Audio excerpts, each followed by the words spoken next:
నమస్తే, welcome to VS 369 news.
కాల్పని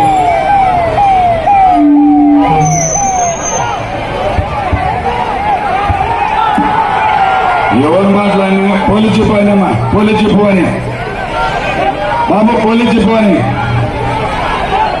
side చేయాలా, police చెప్పు అని సైడ్ చేయాలి. మీరు ఆనంద్ కొట్టమైన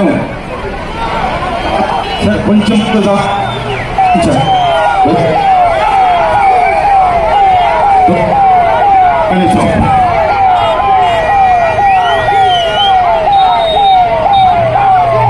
మైక్ పని చేయడం చూడు రావాలా పని అనేది. ఇప్పుడు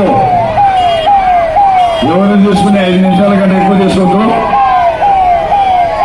ముందు నా కుమారుడు శిల్ప కార్తిక్ రెడ్డి గారిని మాట్లాడాల్సిందే కోరుతా ఉన్నా. యువ నాయకుడు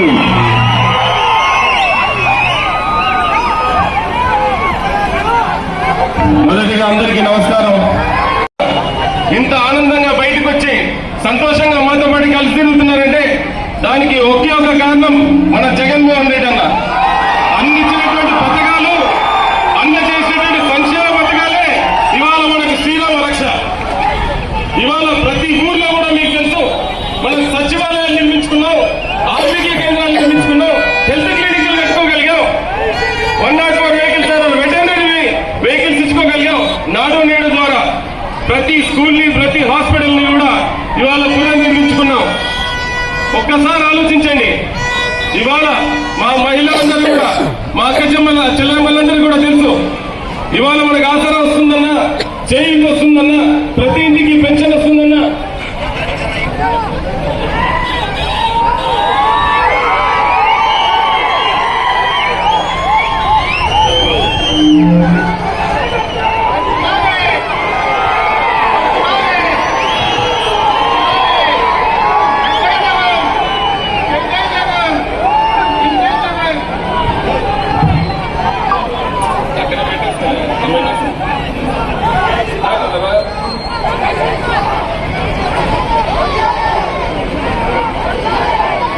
అన్నా కాసేపు మాట్లాడే వరకు దండలు కాస్త ఆపితే బాగుంటుందన్నా. మీ అందరికీ వాళ్ళు తెలుసు ప్రతి ఇంటికి కూడా జగన్ ఇచ్చినటువంటి సంక్షేమ పథకాలు ఎక్కడా కూడా ఒక రూపాయి అభివృద్ధి డబ్బులు ఉన్నాయని చెప్పి నువ్వు చెప్పి కలిసి హామీలు చెప్పి జనాలు ముందుకు వస్తా ఉన్నావు. ఇవాళ మీరందరూ ఆలోచించండి. ప్రతిపక్ష పార్టీ వాళ్ళు కూడా ఇవాళ మన దగ్గర కోట్లాడడానికి వస్తా ఉన్నారు. కానీ వాళ్ళని మనం నమ్మాలా? మేనిఫెస్టో ఏంటంటే ఇవాళ మనం వచ్చాం చెప్తున్నాం, అన్న ఇది మేము చేసిన పథకాలు, ఈ సంక్షేమం మీకు అందించాము, జగన్ వచ్చినందుకు మంచి జరిగింది, జగన్మోహన్ రెడ్డి గారు మా నాన్నగారు ఎమ్మెల్యేగా ఉన్న టైంలో ఈ పనులు జరిగాయని చెప్పగలుగుతాం. వాళ్ళ మేనిఫెస్టో ఏంటి? మా నాన్నగారి చక్రపాణి రెడ్డి గారిని, కొడుకునైన నన్ను, అమ్మ అక్క అది వాళ్ళ మేనిఫెస్టో. అలాంటి మేనిఫెస్టోని మనం ఓట్లు వేయాలా? జనాల్ని నా కొడకల్లారా అని చెప్తే మనం ఓట్లు వేయాలా? మీరందరూ ఆలోచించండి, విఘ్నతగా ఆలోచించండి. ఇవాళ అందరికీ తిట్టవచ్చు, అందరం తిట్టగలుగుతాం, కానీ నాకు సభ్యత సంస్కారం ఉంది. మా నాన్నగారు కూడా నాకు చెప్పారు, ఒకసారి నేను తిట్టాను. ఎందుకు తిట్టాను? మా నాన్నగారి పైన ఆయన నోటు దురుస్తు చేసినందుకు తండ్రిగా ఆయన ఇక్కడికి వెళ్ళిన మా అక్క, మా అన్న, మా తమ్ముడు అని మాట్లాడుతున్నా చెప్తే నీ అక్క, నీ అమ్మ అని నేను మాట్లాడాలి ఆయనలాగా. అందరూ వినండి. ఇవాళ అందరికీ పోతున్నా, అందరికీ ఇవాళ అలాంటి వ్యక్తిని మనం తెచ్చుకొని ఎమ్మెల్యే చేసుకోవాలా? లేకపోతే నా అక్క, నా చెల్లి అనుకునేటువంటి వ్యక్తి అనేటువంటి చక్రపాణి రెడ్డి గారిని తెచ్చుకోవాలా? ఒక్కసారి నేను అందరినీ అడుగుతున్నాను, అనిపించింది నాకు బహుశా. ఎందుకంటే ఆయన ఒక పాముతో పోల్చుకుంటా ఉన్నారు. నేను పాము లాంటి వాడిని, కాటేయడం నా నైజం, బుసలు కొట్టడం నా హక్కు అని కాటేస్తా ఉంటే మా చక్రపాణి రెడ్డి గారు నా పైన దూషణలు చేసి కొడతా ఉన్నారు నేను కాటేస్తున్నందుకు.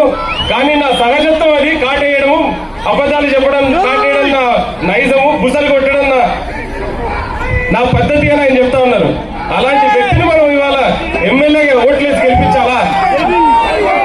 లేదా అన్న మీకు షాదీఖానా కట్టించాను, బస్ స్టాండ్ చేయించాను, ఇండోర్ స్టేడియం కట్టించాను, 5,300 ఎకరాలు స్థలం దేవస్థానానికి ఇప్పించున్నాను, శ్రీశైలం దేవస్థానానికి, గ్రామ పంచాయతీ చేశాను, ప్రతి ఊర్లో సచివాలయం కట్టాను, ప్రతి ఊర్లో హెల్త్ క్లినిక్ కట్టాను, ప్రతి ఊర్లో కూడా ఆరోగ్య కేంద్రాలు కట్టాను. చంద్రబాబు రెడ్డి గారిని గెలిపించుకోవాలంటే ఒకసారి ఆలోచించండి. ఇవాళ నేను మీ అందరికీ ఒక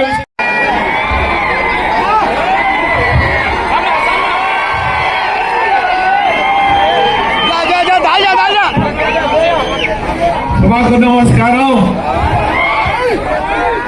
ఈరోజు ఎన్నికలు ఉన్నాయి. రేపు మర్నాడు తప్పిస్తే ఎల్లుండి మాత్రం మన ఓట్ల హక్కు వచ్చింది. ప్రతి ఒక్కరు కూడా మన ఓటు వినియోగించాల్సినటువంటి అవసరం ఉంది. ఈ రోజు శిల్పా చక్రపాణి రెడ్డి గారు ఈ నియోజకవర్గానికి రావడం మొట్టమొదటిసారిగా ఈ ఆత్మూరు పట్టణంలో కానీ పరిసర ప్రాంతాల్లో కానీ మంచి నీటితో అల్లాడిపోతున్నటువంటి ప్రజానికాన్ని దృష్టిలో పెట్టుకొని